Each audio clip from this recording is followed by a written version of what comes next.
Welcome my channel Jesus Marvel Ministries Bible Study. నందు ప్రియమైనటువంటి వారులారా, అందరు బాగున్నారా? అందరు బాగుండాలని హృదయపూర్వకంగా ప్రార్థన చేస్తూ వస్తుంటున్నాం. మీ అందరికీ శుభాభివందనాలు. ఈ దినము వాక్య భాగాన్ని మనం చూస్తాం. మరి ముందు కొనసాగుట కొరకై దేవుని మెలనైన స్వరాన్ని విని ఆత్మ సంబంధంగా మన ఇంటిని కట్టుకొని ఆశీర్వాదకరంగా చేయబడలాగా మనం దేవునికి అర్పించుకుందాం. దేవుని యొక్క వాక్య భాగంలోకి వచ్చినట్లయితే పరిశుద్ధ గ్రంథంలో ఈ దినం దేవుడి చెప్తున్న మాట ఏంటంటే, విశ్రాంతి దినమున మీ ఇండ్లలో నుండి ఏ బరువును మోసుకొని పోకుడి, ఏ పనియు చేయకుడి, మీరు మీ పితరులు ఆజ్ఞాపించిన విశ్రాంతి ప్రతిష్ఠిత దినముగా ఎంచుకొనుడి. లేఖనాలు చూస్తున్నప్పుడు విశ్రాంతి దినమున ప్రతిష్ఠిత దినముగా ఎంచుకోవాలి.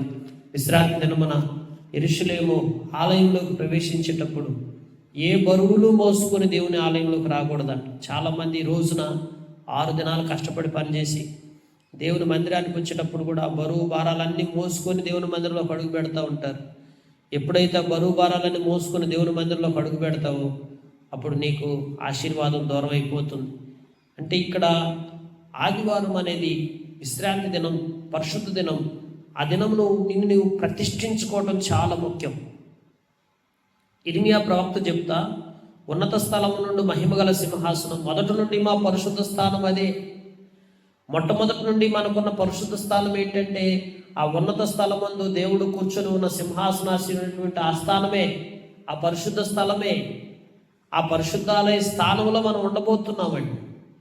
కనుక అలాంటి గొప్ప జీవితాన్ని దేవుడు మనకు అనుగ్రహిస్తున్నాడు. నిజంగా రేపు ఆ పరిశుద్ధ పట్టణంలో సింహాసనాసీనుడైన దేవుని ఎదుట మనం కూర్చొని ఆరాధిస్తూ ఎంతో ఆనందంగా మనం గడుపుతూ ఉండే జీవితాన్ని దేవుడు మనకి ఇవ్వబోతున్నాడు.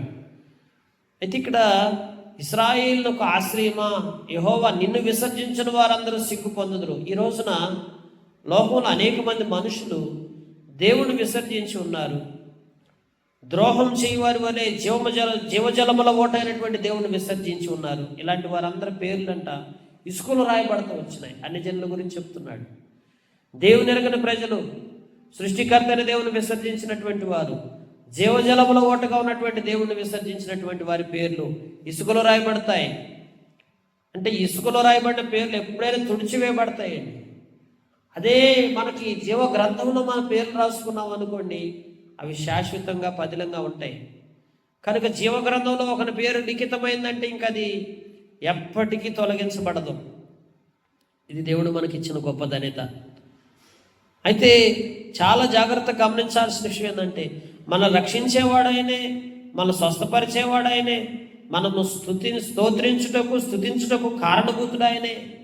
కనుక అట్లాంటి దేవుడిని మనం తెలుసుకుని ఉన్నాం. అయితే అన్యజనుడు ఏమంటున్నాడంటే, ఎక్కడుంది యెహోవా వాక్కు, దేవుడు ఎక్కడున్నాడు, రానిమ్మను ఒకసారి చూద్దాం అని చెప్పి అంటున్నాడు. అలాంటి అన్నప్పుడు నీవు దేవుని ఎరిగినటువంటి నీవు అన్ని జనుల మధ్య బ్రతుకుతున్నావు కనుక నీవు కూడా ఏమవుతావంటే, ఈ మాటలు నీ చెవిలో తీసుకొని నీవు దేవుని అనుసరించకుండా దేవుని కాపరిగా నువ్వు ఉంటూ, దేవుని యొక్క పరిచారకుడుగా నువ్వు ఉంటూ, దేవునిలో ఆత్మీయంగా బ్రతకాల్సినటువంటి నీవు దైవికంగా ఉండకుండా నువ్వు ఎక్కడైనా వెనుదీసావా, ఏదైనా మానుకున్నావా, దానివలన మన జీవితంలో ప్రియులారా ఆత్మ సంబంధంగా దేవుని ఆశీర్వాదాలంటే నీకు కోల్పోతావు.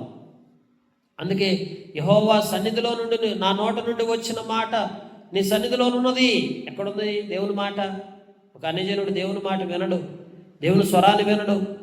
దేవుడు ఎక్కడున్నాడు అని అంటాడు, ప్రశ్నిస్తుంటాడు. మనం ఎక్కడుంటున్నాం? మనం ఎప్పుడైతే దేవుని సన్నిధిలోకి వెళ్తున్నామో, దేవుని సన్నిధిలో నిత్యము దేవుని మాటలు వింటున్నాం. ఆపత్కాలమందు నీవే నాకు ఆశ్రయం, నాకు అధైర్యం పుట్టించొద్దు, నన్ను సిగ్గుపడనియొద్దు, నన్ను దిగులు పడనియొద్దు, నాకు సహాయం చేయని నువ్వు ఎప్పుడైతే దేవుని సన్నిధికి వెళ్ళి దేవుని స్వరాన్ని విని దేవుని సన్నిధిలో ప్రార్థనాపూర్వకంగా నువ్వు ఎప్పుడైతే దేవుని పాదాల చెంతకు వస్తావో అప్పుడు నిన్ను కాచి కాపాడుతుంటాడు. ఆపదినమందు నిన్ను కాపాడుతూ వస్తాడు. ఈ లోకములో దేవుని ఎరుగని ప్రజల మధ్యకి ఆపదలు రప్పించి వారిని నశింపజేస్తూ వస్తాడు. కనుక ఈ యొక్క విశ్రమ స్థానం యొక్క ఔన్నత్యం, ఈ యొక్క దేవుని సన్నిధి యొక్క ఔన్నత్యం నీకు మాత్రమే తెలుసు.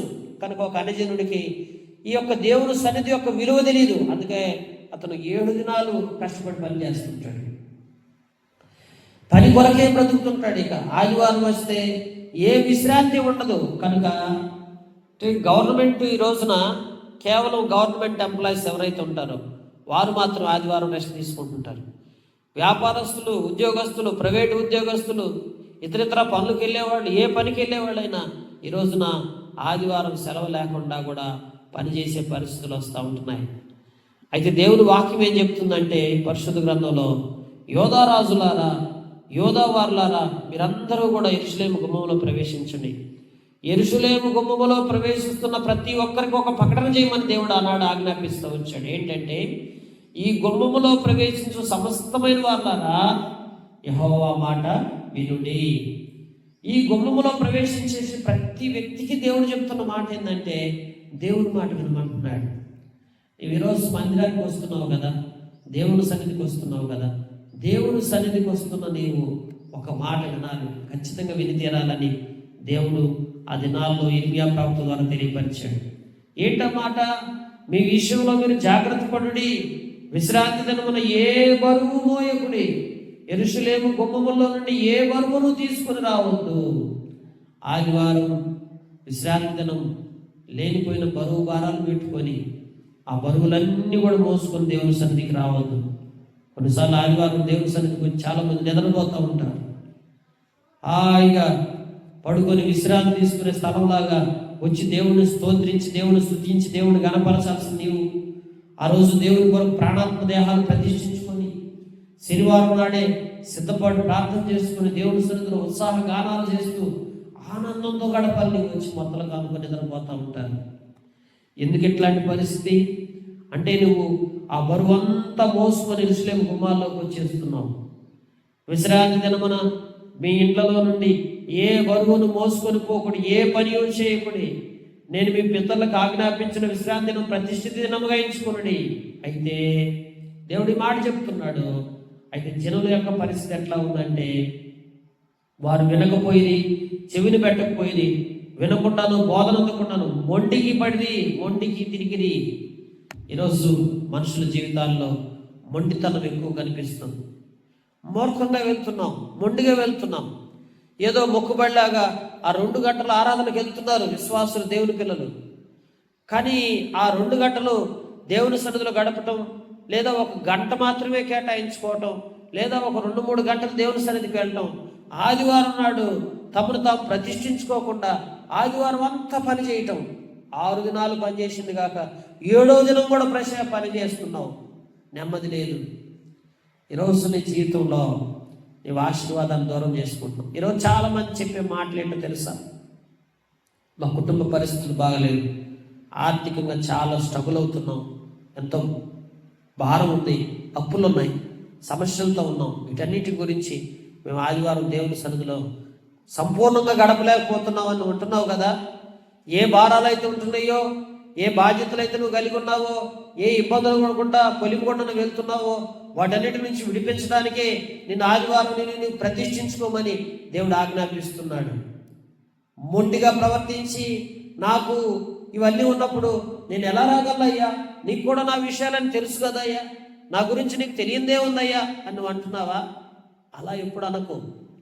ఈ రోజున దేవుడికి అన్ని విషయాలు తెలుసు. నువ్వు పడుతున్న కష్టం, నువ్వు పడుతున్న భారం, నువ్వు పడుతున్న ఇబ్బందులు అన్నీ తెలుసు కాబట్టి దేవుడు నీకు ఏం చెప్తున్నాడంటే, నువ్వు దేవుడికి ప్రతిష్ఠించుకో. 6 దినాల కష్టార్జితాన్ని దేవుడు దీవిస్తాడు. నిశ్చయముగా నీ చేతుల కష్టార్జితాన్ని నువ్వు అనుభవిస్తావు. ఈ రోజున 6 దినాలు కష్టపడిన కష్టార్జితాన్ని దేవుడు ఆశీర్వదించడం మొదలు పెడతాడు. ఎందుకంటే యెహోవా యందు భయభక్తులు గల వాళ్ళని ఇలాగూ ఆశీర్వదించబడని దేవుడు చెప్తున్నాడు. నీ లోగటి నీ భార్య ఫలించు ద్రాక్ష వలె ఉంటుంది, నీ పిల్లల వలె మొక్కల వలె ఉంటారు. నువ్వు చేసే కష్టార్జితం కూడా ఎక్కడ నష్టపోకుండా నువ్వు సంపూర్ణంగా అనుభవించే వ్యక్తిగా చేస్తాడు. ఇవన్నీ నీ జీవితంలో జరగాలంటే ముందు ఆదివారం నేను దేవుడు ప్రతిష్ఠించుకోవాలి. ఆదివారం దేవుని సన్నిధికి వెళ్ళాలి, ప్రతిష్ఠించుకోవాలి. ప్రాణాత్మ దేహాలు ప్రభు కొరకు అర్పించుకోవాలి. ఆ రోజు కేవలం ఆదివారం ఆ 2 గంటలు 3 గంటలు ఆరాధనలు గడిపి ఇంటికి వచ్చేసి మనం ఫ్రీగా ఉండటం కాదు, కానీ దేవుని సన్నిధిలో దినమెల్లా గడపడానికి ప్రభువుకు మనం అర్పించుకోవాలి. సువార్తకు వెళ్ళాలి, పరిచర్య చేయాలి, ఇంకా సంఘపరమైన బాధ్యతలుంటే నిర్వర్తించాలి, కుటుంబంతో గడపాలి, భార్య బిడ్డలతో ఆనందంగా సంతోషంగా గడపాలి. ఆత్మ సంబంధంగా నీకు ఆ రోజు మొత్తం విశ్రాంతి అవసరం, రెస్ట్ తీసుకోవాలా. కనుక సమయం అంతా అట్లా గడపాలి. కానీ మరి ప్రియమైనటువంటి వాళ్ళారా, దేవుని వాక్యంలో ఈ అనుభవం మనం ఖచ్చితంగా నేర్చుకొని తీరాల్సిందే. ఈ పట్టణపు గుమ్మములో నుండి ఏ బరువును తీసుకొని పోకుని ఎడల దావీదు సింహాసనమందు ఆసీనులై రథముల మీద గుర్రముల మీద ఎక్కి తిరుగుచుండు రాజులను అధిపతులను ఈ పట్టణపు గుమ్మములో ప్రవేశించరు. వారును వారి అధిపతులను యూదావారును యెరూషలేము నివాసి పట్టణంలో ప్రవేశించరు. మరి ఈ పట్టణము నిత్యము నిలుచును. ఎప్పుడైతే నువ్వు ఏ బరువు మోసుకోకుండా వెళ్తావో రాజులు ఆ పట్టణంలోకి ప్రవేశిస్తారు. ఆ పట్టణం నిత్యము నిలిచి ఉండే పట్టణంగా ఉంటుందంట యెరూషలేము పట్టణం. కనుక నీ జీవితము కూడా, నీ కుటుంబం కూడా నిత్యము నిలిచి ఉండే కుటుంబాలుగా, నిత్యము ఆశీర్వాదాన్ని అనుభవించే కుటుంబాలుగా నువ్వు ఉండాలనే దేవుని కోరిక. ఏ రోజునైతే నువ్వు ఈ యొక్క ఆజ్ఞను పాటిస్తా దేవుని మందిరంలోకి ఏ బరువు మోసుకోకుండా వెళ్ళి హాయిగా సంతోషంగా ఆనందంగా ఉత్సాహంతో గానములు చేస్తూ దేవుని సన్నిధిని ఎప్పుడైతే ఆనందభరితుడివై హృదయపూర్వకంగా దేవుని సన్నిధిని అనుభవించడానికి నీవు అర్పించుకుంటావో అప్పుడు రాజులకు రాజు ప్రభువులకు ప్రభు నీ ఇంట ప్రవేశించడానికి ఇష్టపడతా వస్తాడు.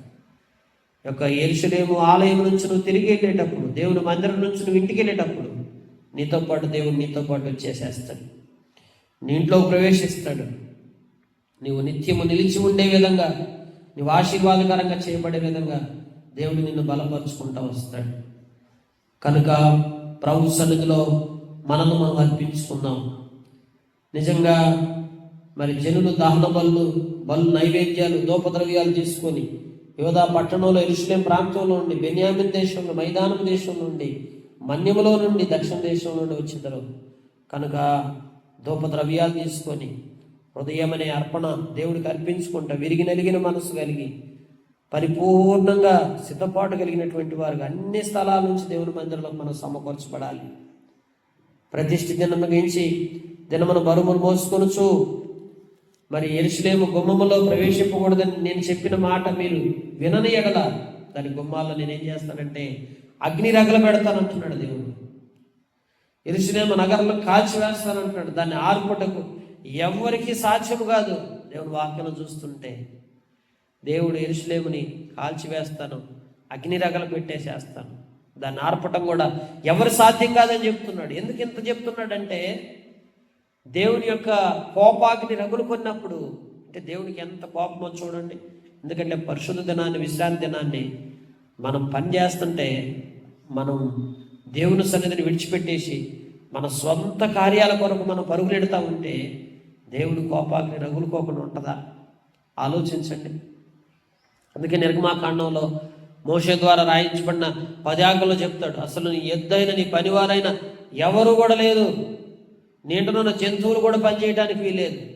నీ ఇంట్లో వచ్చి ఒకవేళ ఎవరైనా పనివారిగా ఉంటే ఆ పనివారు కూడా ఆ రోజు మా యొక్క గృహంలో పనిచేయడానికి మీరు రావద్దని చెప్పాలి. ఎందుకంటే ఆదివారం అందరికీ విశ్రాంతి, వారు కూడా దేవుని సన్నిధికి వెళ్ళాలి కదా. కనుక అందరికీ మనం రెస్ట్ ఇవ్వాలి. పనివారికి, జంతువులకి, కుటుంబంలో ఉన్నటువంటి అందరికీ మనం విశ్రాంతిని ఇచ్చేవారికి ఉండాలి. భార్యకు మనం సహకారం ఉండాలి. ఆ రోజు బిడ్డలను బాగా చూసుకోవాలి. వారు ఏ స్థితిలో ఉన్నారో పరిశీలించుకోవడానికి ఒకరోజు కేటాయించుకోవాలి. వారిని ఆత్మీయంగా సహవాసం కలిగి ఉండాలి. వారితో కుటుంబ ప్రార్థనలు అందరూ కలిసి ప్రార్థన చేసుకోవాలి.